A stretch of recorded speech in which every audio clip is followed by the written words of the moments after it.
My daughter-in-law, Vanessa, laughed like a hyena when the lawyer announced I'd only inherited an old painting. My son, Michael, got the $3 million construction company, and I got what looked like a garage sale reject.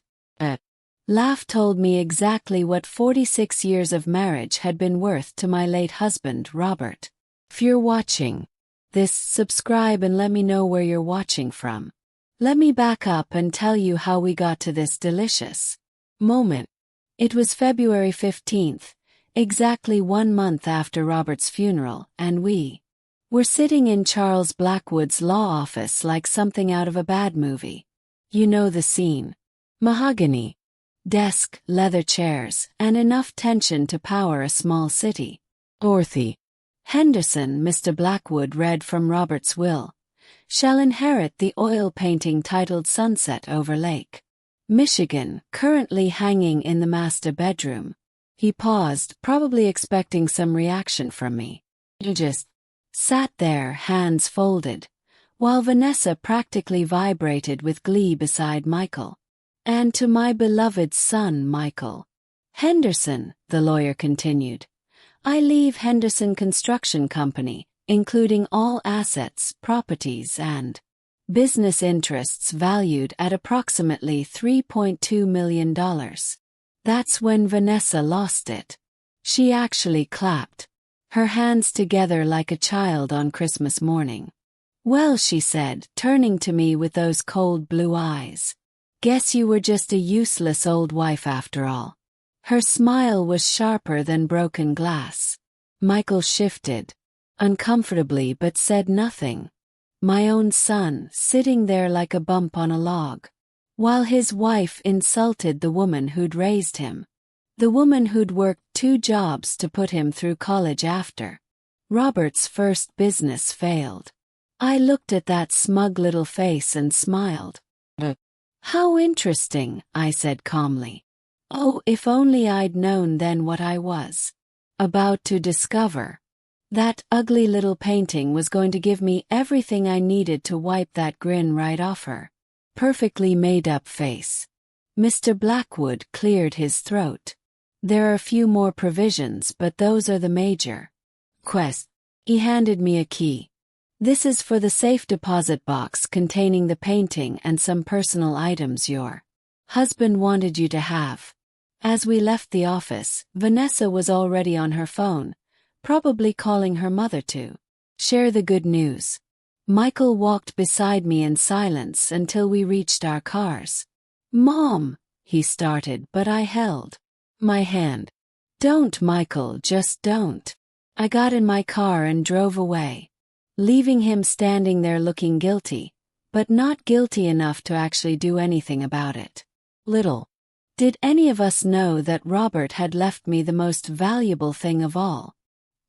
He just hadn't realized it himself. The painting was even uglier than I remembered, if that was possible. I picked it up from the bank that afternoon and was now standing in my living room holding what looked like a toddler's first attempt at a sunset. Robert had always claimed it was painted by some local artist in the 1970s, but honestly, I'd seen more artistic talent in kindergarten finger paintings. 3 days had passed since the will reading, and I was still processing Vanessa's charming assessment of my 46-year marriage. Useless old wife. The words kept echoing in my head like a bad song you can't shake. I decided to hang the monstrosity in my bedroom, mainly because that's where Robert had always kept it, and partly because I figured if I was going to be haunted by his final gift, it might as well be somewhere private where I could glare at it in peace. The painting was heavier than I expected as I struggled to position it on the wall hook. One corner slipped from my grasp and knocked against the bedroom dresser. That's when I heard it. A soft rustling sound like paper moving inside the frame. Curious now, I laid the painting face down on my bed and examined the back. The frame was old, held together with small metal clips that had loosened over the years. One corner of the brown paper backing had come loose, curling up slightly. My heart started beating faster. Robert had been secretive about this painting, almost protective of it. I'd always assumed it held some sentimental value I didn't understand. Maybe there was something more to it after all. I carefully peeled back more of the paper. Backing. Sure enough, there was something tucked between the canvas and the frame. My fingers found the edge of what felt like a photograph. I worked it loose gently, not wanting to damage whatever it was. When I finally pulled it free and turned it over, my blood ran cold. It was a photograph of a woman in hotel room. A woman I recognized immediately, though she looked younger, maybe 5 or 6 years younger. She was partially undressed, laughing at something the camera couldn't capture. Her hair slid like she'd just gotten out of bed. The woman was Vanessa. But here's the thing that made my hand shake as I stared at that picture. This photo had to be at least 6 years old based on her appearance. Michael and Vanessa had only been married for 7 years. I sank down onto my bed, still holding the photograph. Robert must have known about it. But why had he hidden it? Why hadn't he told Michael? And more importantly, who had taken this picture? That's when I noticed something else. In the background of the photo, barely visible on the nightstand, was a man's. An expensive one with a distinctive gold band. I knew that watch. Seen it recently. Sleep was impossible that night. I lay there staring at the ceiling. That photograph burning a hole in my nightstand drawer, where I'd hidden it. Every time I closed my eyes, I saw Vanessa's mocking face. From the lawyer's office. Heard her calling me a useless old wife. Well, wouldn't she be surprised to know this useless old wife had stumbled onto something very interesting indeed? Morning I'd made a decision. I needed to know more about when this photo was taken and who took it. More importantly, I needed to figure out why Robert had hidden it instead of exposing his daughter-in-law's infidelity. I started with what I knew. The photograph looked professional, not like a casual snapshot. The hotel room was upscale. Egyptian cotton sheets, expensive furniture visible in the background, and that watch on the nightstand was definitely the key to everything. Around 10 o'clock, I drove to Michael's office. Henderson Construction was busy as always. Inherited success, humming along nicely. Michael was in a meeting, but I waited, sipping coffee and observing his employees. Funny how different people looked at you when you weren't the boss's mother anymore. Just the boss's mother who got the leftovers. Michael said when he finally appeared, looking harried. This is a surprise. Everything okay? Just wanted to see how you're settling into your father's office. I lied smoothly. What I really wanted was to get a better look at his desk, his personal items. See if anything jogged my memory about that watch. He showed me around, proud as a peacock. Robert's office hadn't changed much. Same heavy desks, same leather chairs, same family photos lined up like little soldiers. That's when I spotted it sitting in a small dish beside his computer monitor. The watch from the photograph. That's a beautiful watch. Commented casually. New. Michael glanced over and shrugged. Dad's old watch. I've been meaning to get it fixed. The band's been loose for years. Actually, it went missing for a while a few years back. Turned up in the weirdest place. My pulse quickened. Oh, where was that? Vanessa found it at some hotel when we were there for a wedding. Must have fallen off during dinner or something. Lucky she spotted it, right? Lucky indeed. I smiled and nodded, filing away every word. So, Vanessa had been at a hotel with Robert's watch. A watch that ended up photographed in a hotel room with her in a state of undress. The pieces were starting to fit together, and I didn't like the picture they were forming. After leaving Michael's office, I drove straight to the downtown area. There were 3 upscale hotels within walking distance of where that wedding would have been held. If I was right about what I suspected, someone was about to get a very unpleasant surprise. But first I needed to do some research, and maybe make a few phone calls. The Grandview Hotel on Michigan Avenue had exactly the kind of upscale rooms I'd seen in that photograph. I knew because I'd spent the afternoon playing tourist, asking for a tour of their amenities for my upcoming anniversary celebration. The lie came surprisingly easily. Our suite all feature Italian marble bathrooms and Egyptian cotton linens. The overeager sales manager had gushed, leading me through a room that looked remarkably similar to the background in Vanessa's photo. But it was the hotel bar where I hit gold. Mrs. Henderson, the bartender, a friendly man named Tony, recognized me immediately. "Haven't seen you in ages. How's Mr. Robert doing?" My heart sank a little. Tony obviously hadn't heard about the funeral. "He passed away last month, Tony." "Oh no, I'm so sorry. He was a good man. Used to come in here regular, like especially these past few years." Tony wiped down a glass thoughtfully. "Always with that pretty young blonde. Your daughter-in-law, right, Vanessa?" Room seemed to tilt. "They came here together often." "Oh yes, every few months or so. Usually Thursday afternoons. Mr. Robert always ordered the same thing. Whiskey neat, and she liked those fancy martinis with the olives." Tony paused, studying my face. "You didn't know." I managed to keep my voice steady. "Robert mentioned it. I just wasn't sure which hotel," but Tony was already backtracking, probably sensing he'd said too much. "I mean, it was probably business meetings, right? Your husband was always talking about expanding the company. Business meetings, right? The kind where your daughter-in-law poses for intimate photographs in hotel suites."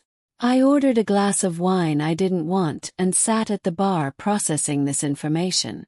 Robert and Vanessa had been meeting regularly at this hotel for years. The photograph proved their relationship had crossed lines that shouldn't be crossed. But why hide the evidence instead of exposing her? Then it hit me like a freight train. Robert hadn't hidden that photograph to protect Vanessa. He'd hidden it to protect Michael. My husband had discovered his daughter-in-law's betrayal, and instead of destroying his son's marriage, he'd kept the secret and lived with the knowledge that the woman Michael loved was a fraud. But there was still something that didn't add up. A photograph showed Vanessa with someone, but I'd only seen Robert's watch in the background. Where was the rest of the evidence? Who had taken the picture? I paid for my wine and walked to the hotel lobby, studying the layout. There had to be security cameras, employee records, something that could give me more pieces of this puzzle. As I stood there lost in thought, I felt someone tap my shoulder. Dorothy Henderson. Turned to find a man in an expensive suit smiling at me. He looked familiar, but I couldn't place him immediately. "I'm sorry," I said. "Do we know each other?" His smile faltered slightly. "David Morrison. I was a friend of your husband's. I heard about Robert's passing. My condolences." David Morrison. Why did that name ring a bell? Then I remembered he'd sent flowers to the funeral. The card had simply said with sympathy, D. Morrison. "Thank you," I said carefully. "How did you know Robert?" "Business associates," he said quickly. "We worked together on several projects over the years." He glanced around the hotel lobby nervously. Interesting place to run into you, actually. Robert and I used to meet here sometimes. My radar was pinging like crazy now. Really? When was the last time you saw him? David's eyes darted away. Oh, months ago. Well, before he got sick. He was already backing away. I should let you go again. My condolences. He disappeared into the elevator before I could ask another question, leaving me standing in the lobby with more questions than answers. But I had a name now, David Morrison. And something told me he was the final piece of this sordid puzzle. Finding David Morrison turned out to be easier than I expected, though it took more patience than I'd anticipated. My neighbor Grace had connections at the country club. 40 years of marriage to a prominent lawyer had given her quite the network. David Morrison, Grace had mused, over coffee runs that investment firm downtown. His wife Sandra plays bridge with my sister. Why do you ask? I'd made up some story about potential financial advice, and within 2 days, Grace had arranged for me to accidentally bump into David at the monthly charity luncheon at the Grandview Hotel. Sometimes the best surveillance comes disguised as social events. David looked nervous the moment Grace introduced us, though he tried to hide it behind a charming smile. Mrs. Henderson, he said, shaking my hand with what felt like sweaty palms. My condolences on Robert's passing. He was a good man. Thank you, I replied, studying his face. You knew him well. Business acquaintances, he said quickly, then excused himself to get a drink. I followed at a discreet distance and positioned myself at a nearby table, where I could observe him. The man was definitely on edge, checking his phone constantly, drinking faster than was polite at a charity event. When he stepped outside to take a call, I saw my opportunity. I moved close enough to overhear, pretending to admire the hotel's garden. Told you not to call me here, he was saying in a harsh whisper. Dorothy Henderson is at the same event. No, I don't think she knows anything, but we can't be careful enough. Timeline got screwed up when Robert died early. We were supposed to have another month. Timeline got screwed up. Another month. The pieces were starting to click. I retreated before he finished his call, but I'd heard enough. David Morrison was definitely connected to whatever Robert had discovered, and Robert's death had disrupted some kind plan. Later that afternoon I called Grace back. That David Morrison seemed nice, I said casually. Has he lived in Chicago long? Oh yes, for years. Oh. Sandra mentioned something about them possibly relocating soon. Business opportunities elsewhere, she said. Why? Just curious. But inside, alarm bells were ringing. If David was planning to leave town, it wasn't for business opportunities. It was because he was running from something. That evening I sat in my living room with the photographs spread out on the coffee table, trying to piece together what I knew. Robert had discovered something about Vanessa and David. David was planning to leave Chicago. Robert's death had disrupted their timeline. What had Robert found? And why hadn't he told Michael immediately? I picked up the photograph again, studying it more carefully. That's when I noticed something I'd missed before. A reflection in the mirror behind Vanessa. It was blurry, but there was definitely someone else in that hotel room. Someone holding a camera. My blood chilled as the full implications hit me. This wasn't just evidence of an affair. It was evidence of something much more calculated. And Robert had died before he could expose whatever scheme David and Vanessa had been planning. Robert had been cleverer than they knew.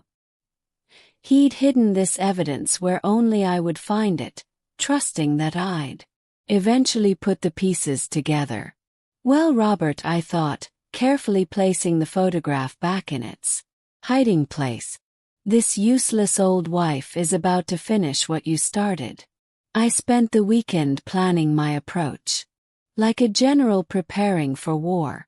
By Monday morning I had photocopies of the picture, a detailed timeline of what I'd observed, and a plan that would give Vanessa exactly one chance to tell me the truth. But first I needed to understand what Robert had really discovered.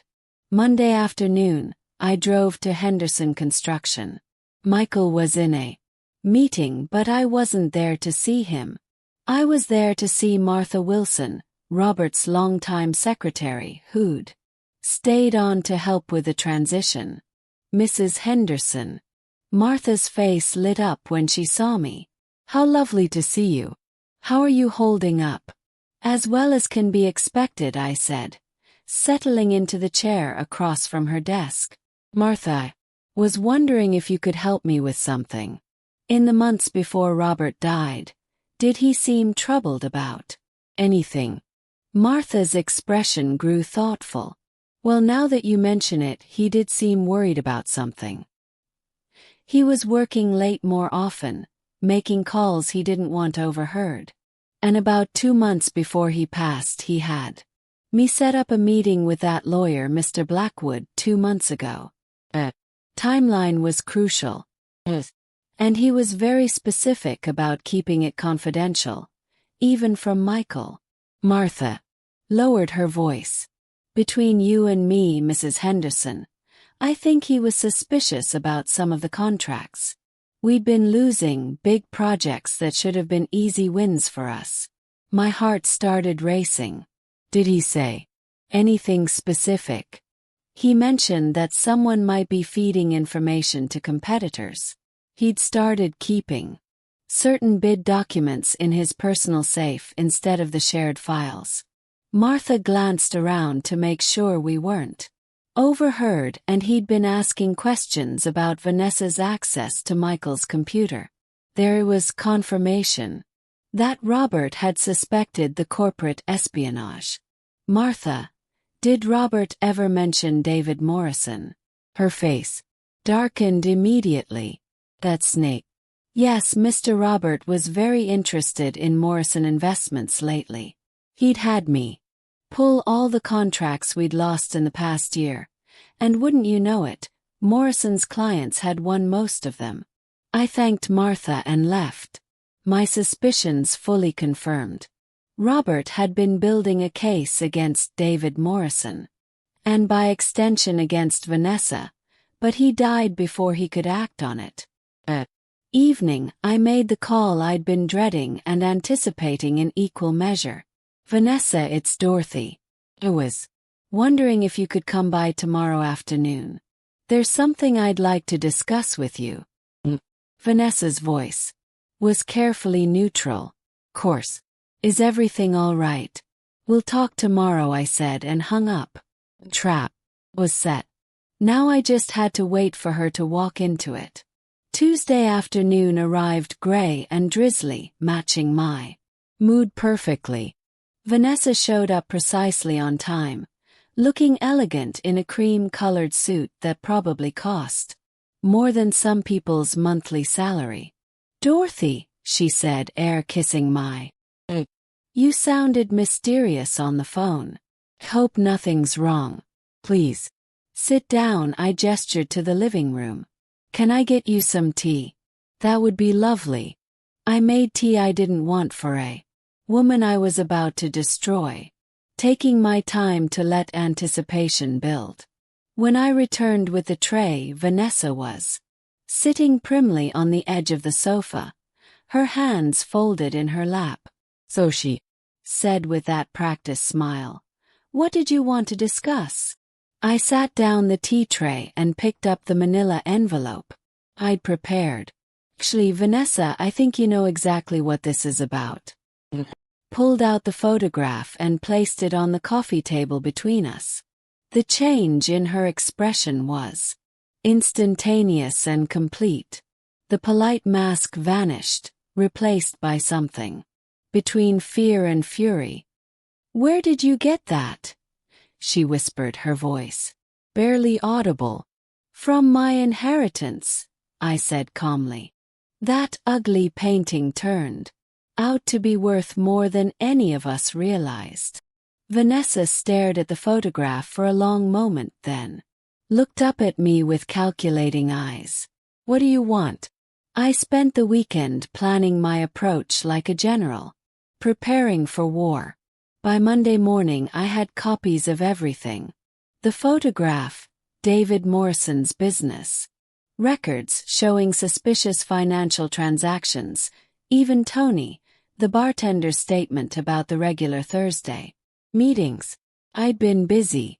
Vanessa was at her yoga class when I arrived at Michael's house. I let myself in with the key I'd kept since they moved in. The same key they'd never bothered to ask for back. Funny how people forget about the little details when they're busy counting their inheritance. I settled into their expensive leather sofa, the one they'd bought with money from Henderson Construction, and waited. She walked in at 10:30, still glowing from her workout yoga mat tucked under her arm. The sight of me sitting in her living room stopped her dead in her tracks. "Dorothy, what are you doing here?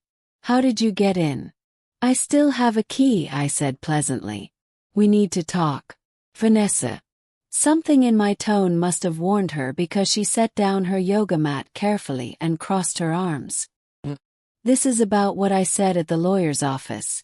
I think you're overreacting." "Oh, this isn't about that." "Oh." I pulled out the photograph and placed it on the coffee table between us. "This is about your extracurricular activities." Vanessa stared at the picture for a full 10 seconds before her face went completely white. "Where did you get that?" "From my inheritance." Turns out that ugly painting was more valuable than any of us realized. I leaned back comfortably. "Robert knew all about you and David Morrison. Dear, the affair, the business espionage, the Thursday afternoon hotel meetings, everything." "You don't understand," Vanessa said, sinking into a chair across from me. "David and I. It's complicated. Corporate espionage usually is." I pulled out another document, David's confession, which I'd recorded on my phone and had transcribed. He told me everything. "Vanessa, how you've been feeding him. Henderson Construction's confidential information. Helping him undercut Michael's bids, sabotaging your own husband's business." Vanessa's composure cracked completely. "Robert's dead. Investigation died with him."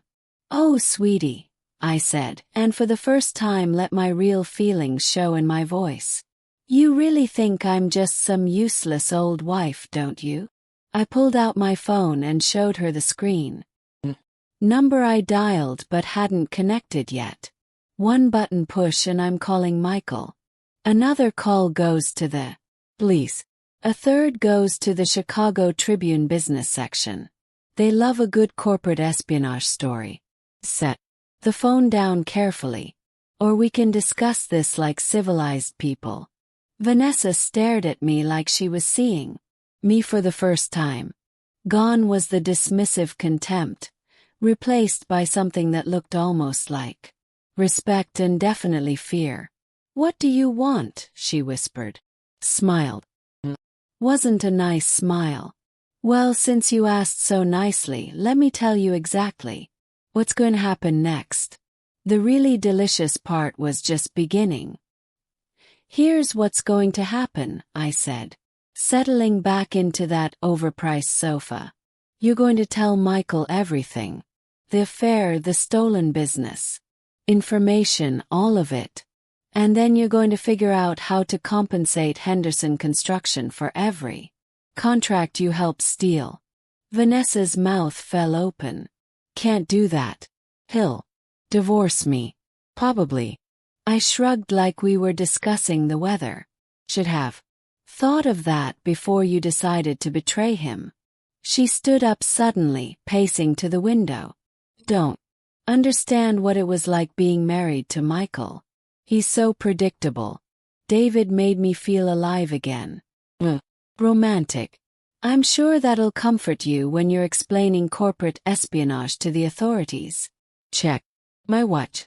You have until tomorrow to decide how you want to handle this. The easy way or the way that involves. Please. She spun around and I saw a flash of the calculating woman who'd been manipulating my family for years. What if I refuse? What if I call your bluff? Try me. The words came out colder than I intended.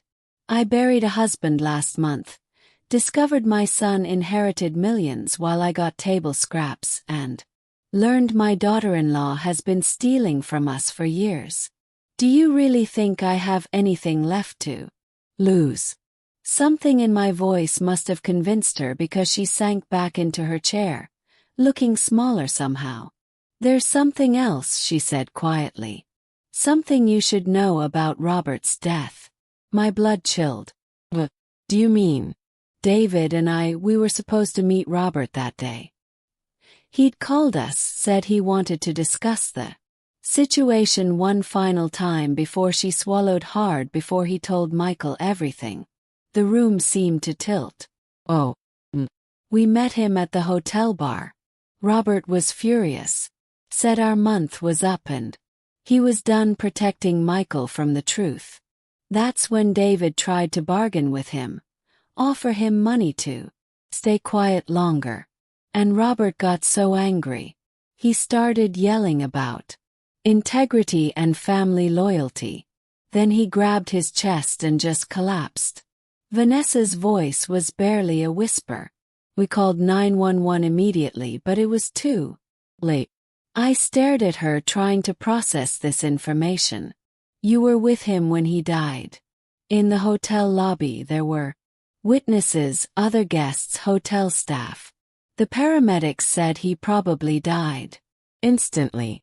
She looked up at me with what might have been genuine remorse. I know you probably think we caused it, but we didn't. We tried to help. For some reason, this version felt more honest than I'd expected. Robert had always been prone to stress-induced chest pains, especially when he was angry. Why didn't you tell anyone you were there? Because we knew how it would look. Robert's daughter-in-law and her friend being the last people to see him alive. Vanessa shook her head. David's lawyer advised us to stay quiet unless the police specifically asked. I stood up, slowly, my head spinning with this new information. You realize this doesn't change anything, right? You still betrayed Michael.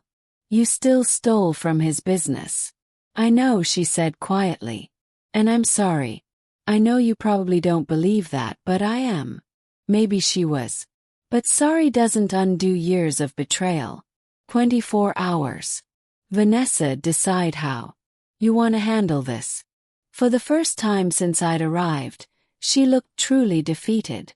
I walked to their kitchen and poured myself a glass of water, mainly to give myself time to think.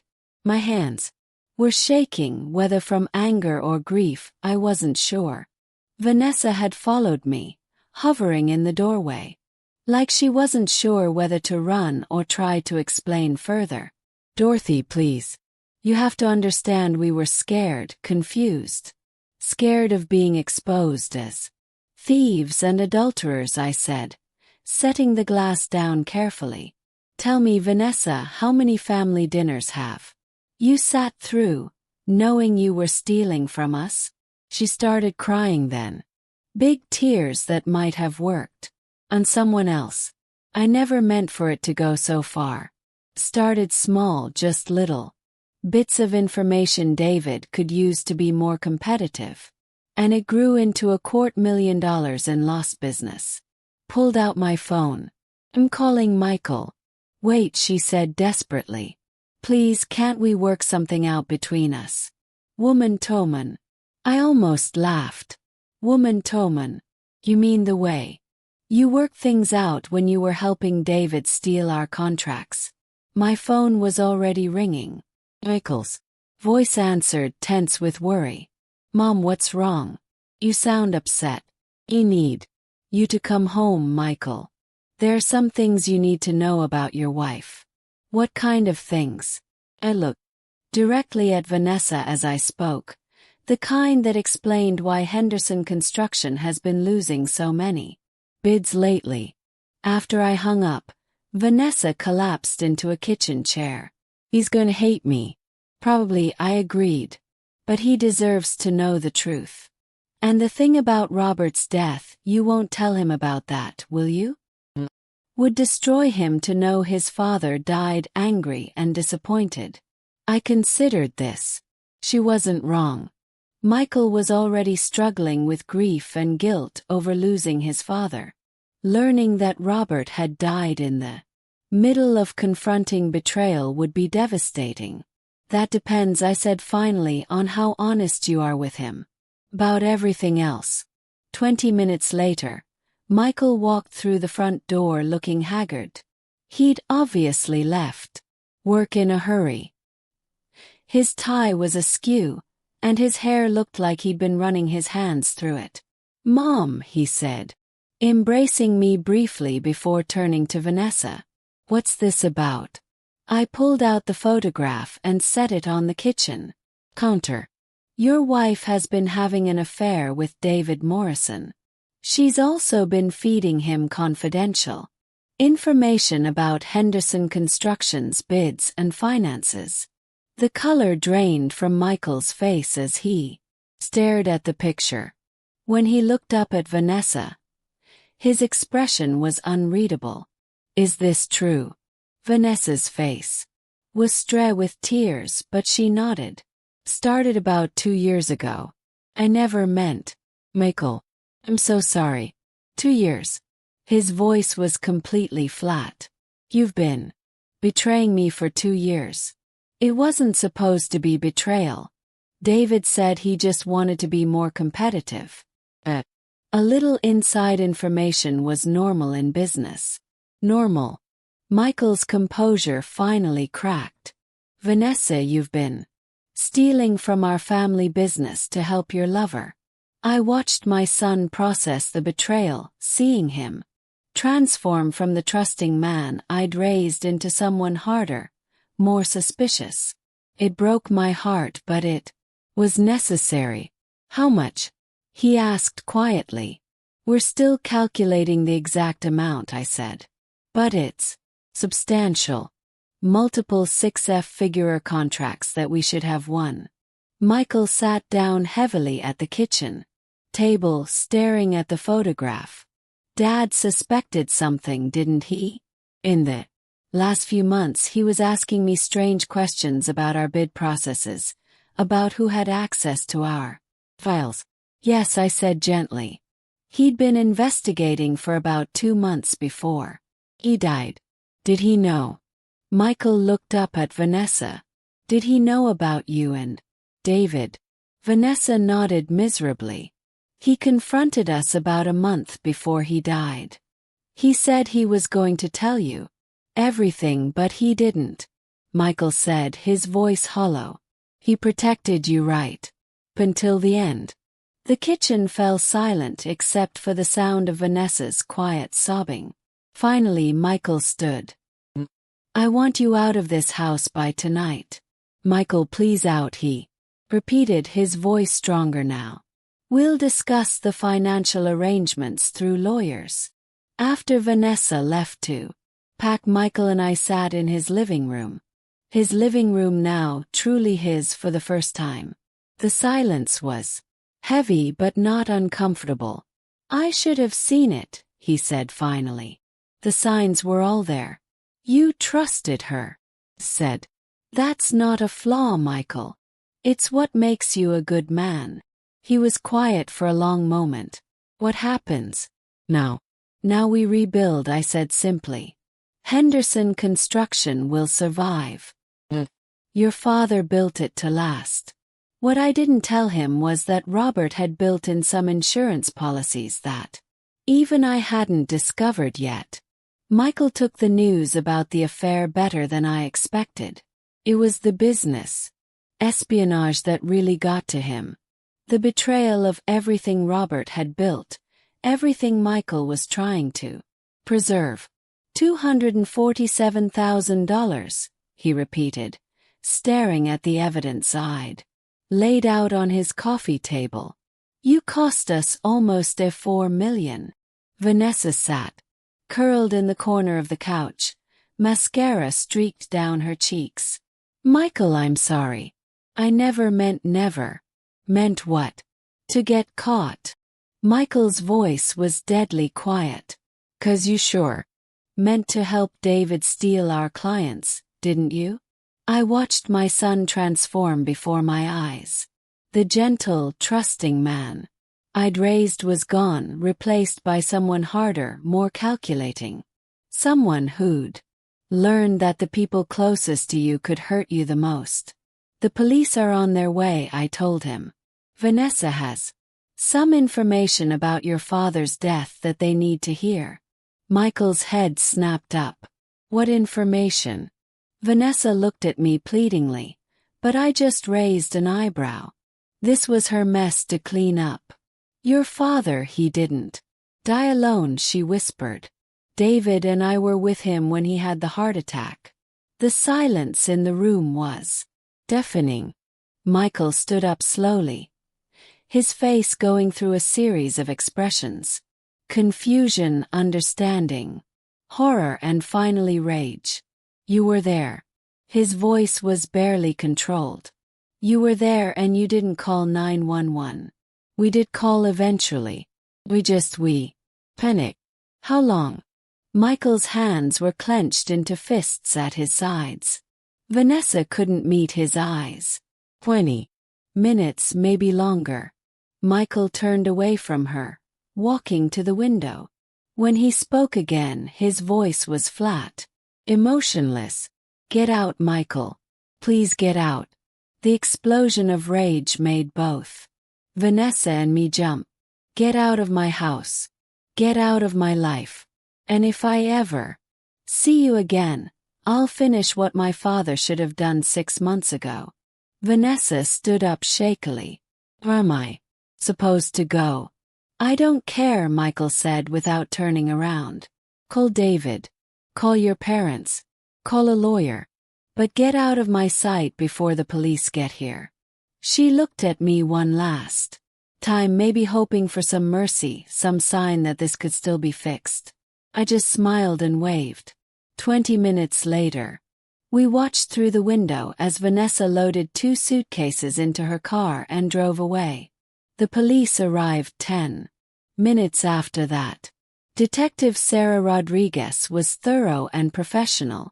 She took statements from both Michael and me, documented all the evidence I'd collected, and assured us that they would be reopening the investigation into Robert's death.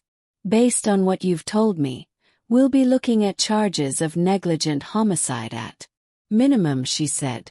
Possibly more, depending on what we find. After the police left, Michael and I sat in his living room. His living room now, truly his, for the first time since Vanessa had moved in. The silence was comfortable rather than tense. I'm sorry, he said finally, for what she said at the lawyer's office, for not standing up for you. I patted his hand. You couldn't have known, but I should have seen it. The signs were all there. He shook his head. Dad tried to tell me something was wrong. I thought he was just being paranoid. That's when I realized there was one more secret I hadn't shared yet. One final revelation that would change everything. Michael said carefully, there's something else you need to know about your father's plans. He looked at me with tired eyes. Mom, I don't think I can handle any more surprises today. This is a good one. Promise. I pulled out a document I'd been saving for the right moment. One I discovered in Robert's safe deposit box along with the painting. Remember how Upset you were that Robert left me just that painting. And I felt terrible about that. Dad should have provided. Better for you. I handed him the paper. He did. Michael stared at the document, reading it twice before looking up at me with confusion. I don't understand. This is a promissory note for $800,000. Signed 3 months before your father died. Apparently, Robert had been borrowing against his life insurance policy to cover some business expenses. I smiled at his bewildered expression. Expenses that, according to this document, he owed to me. But Mom, you never lent Dad money, didn't I? I pulled out another sheet, a detailed accounting that Martha from the office had helped me reconstruct. Your father was very careful with his records. Michael, every family dinner where I insisted on paying the check, every birthday gift I gave him that was really a business expense in disguise. Every time I helped with household expenses that freed up his cash for the company. Michael set the document down with shaking hands. You mean all those times you said you just wanted to contribute? I was investing in Henderson Construction. Your father was just honest enough to keep track of exactly how much. I leaned back in my chair. The life insurance policy pays out $1.2 million. After settling this debt, there's still plenty left for the business. But why didn't he just tell us about the loan? Because he wanted to see what kind of people we really were when we thought he'd left everything to you. I thought about Robert's final gift. Not just the painting but the test it represented. He knew Vanessa would show her true colors if she thought I'd gotten nothing. And I failed the test, Michael said quietly. I let her mock you. I didn't stand up for you. You passed a different test, I said gently. You're sitting here now doing the right thing. That's what matters. Michael was quiet for a long time, processing everything. When he finally spoke, his voice was different, stronger, more decisive. So what happens now? Do you want to be repaid immediately? Actually, I said, smiling. I have a different proposal. Convert the debt into a partnership.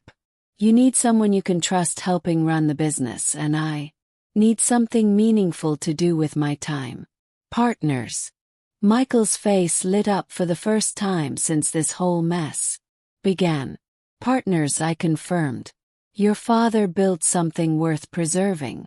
Let's make sure it stays in the family. The real family. That's when we heard the car pulling into the driveway.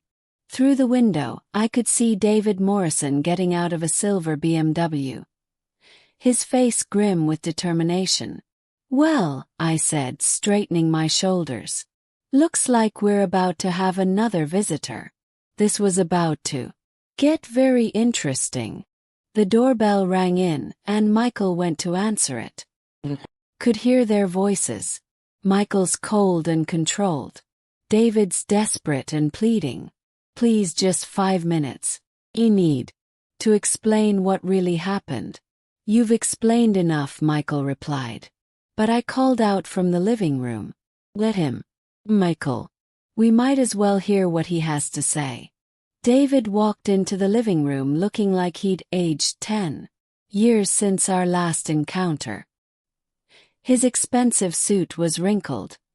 His usually perfect hair disheveled. Mrs. Henderson, he began. I know you have no reason to listen to me, but I need you to know that Robert's death wasn't your fault. We didn't delay calling for help. Then why did Vanessa tell me you did? David's face crumpled. 'Cause she panicked when she realized you might go to the police. She thought if she made it sound like we'd done something criminal, you'd focus on that instead of the business theft. I studied his face, looking for signs of deception. So what really happened that day? Robert collapsed in the hotel lobby. We were arguing, yes, but there were other people around. The hotel staff called 911 immediately. We stayed with him. until the paramedics arrived, but he swallowed hard. It was massive. The doctor said he probably wouldn't have survived even if it had happened in a hospital. For some reason, this version felt more truthful. It also aligned better with what I knew about Robert's heart condition. "Why should we believe you now?" Michael asked.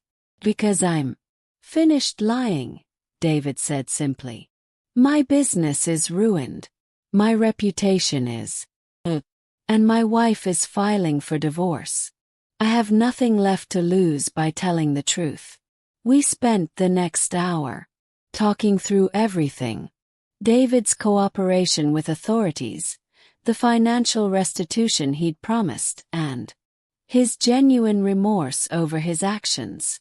By the time he left, I almost felt sorry for him. Almost. "You know what the strangest part is?" Michael said after David's car disappeared down the street. "Feel relieved. All this time I knew something was wrong with my marriage, but I kept trying to fix it. Now I know it was never fixable. Your father used to say that you can't build a strong foundation on lies," I told him. Vanessa and David built their whole relationship on deception. It was bound to collapse eventually. Over the next few weeks, the legal proceedings moved swiftly. Vanessa pleaded guilty to conspiracy and agreed to pay substantial restitution rather than face more serious charges. David's cooperation with authorities helped recover most of the stolen business along with penalties and interest. A promissory note from Robert's estate provided the working capital we needed to rebuild Henderson Construction's reputation. More importantly, it gave Michael and me a solid legal framework for our partnership. "You know," Michael said one afternoon as we reviewed new contract proposals, "I think Dad would be proud of what we're building here." I looked around the office, the same space where Robert had worked for 30 years, where he'd built something lasting from nothing. "Think you're right." 6 months later, Henderson Construction was thriving under our joint leadership. Michael had grown into the kind of leader Robert would have admired. Strong, but fair, trusting but not naive. And I discovered that business ownership at 70 was surprisingly invigorating. Sometimes people underestimate older women, thinking we're just harmless grandmothers who can be dismissed and forgotten. But here's what I learned. We've had decades to observe, to understand, and to develop patience.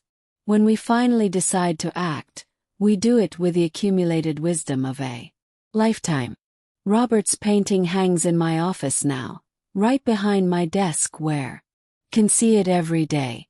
It reminds me that sometimes the most valuable things come disguised as worthless gifts, and that love, real love, finds a way to protect the people who matter most, even from beyond the grave. As for Vanessa, she's learning that orange really isn't her color.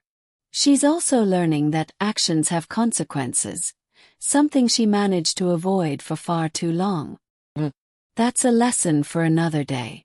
Today, Michael and I have a business to run and contracts to win the honest way through hard work, fair dealing, and the kind of integrity that Robert Henderson built his legacy on. Sometimes the best revenge isn't revenge at all.